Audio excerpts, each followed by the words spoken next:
Replacement tools: hot air dryer, adjustable wrench, Allen wrench, U-shaped shear, adjustable wrench, Whale4 ultra power switch. Operation process. First, please turn off the printer power. Step 1. Use a hot air dryer to heat the acrylic panel. Note, if you don't have a hot air dryer, a hairdryer can be used as a substitute. Step 2. Insert a U-shaped shear along the lower right corner edge of the acrylic panel. Then slowly pry up the panel and remove it. Step 3. Use an Allen wrench to remove the 6 screws securing the metal panel, and gently remove and lay the metal panel flat. Note, be careful when removing the metal panel not to pull off the connection wires on the back. Step 4.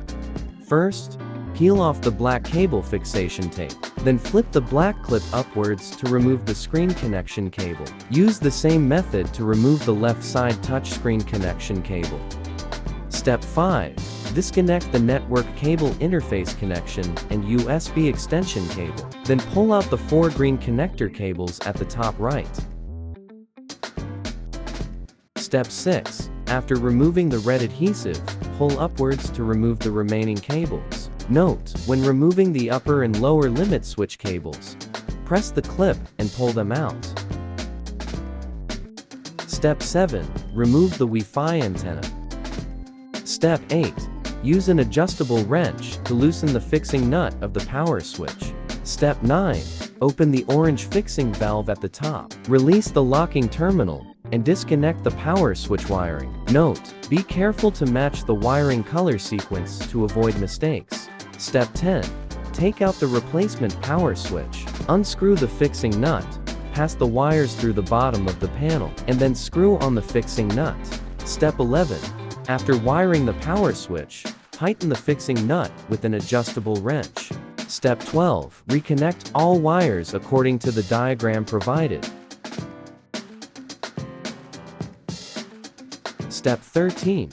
After reattaching the metal plate, fix one screw in the middle, ensuring no ribbon cable is pressed while installing the metal plate. Step 14. Connect the power supply and power on for testing. Step 15. Click on Tools Platform Setting Reset Lift to test if the motor functions and limit switches are working properly.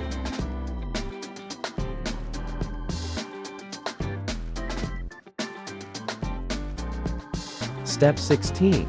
Click on Screen Testing. Click Testing to check if the screen is properly exposed and displaying the image. Step 17.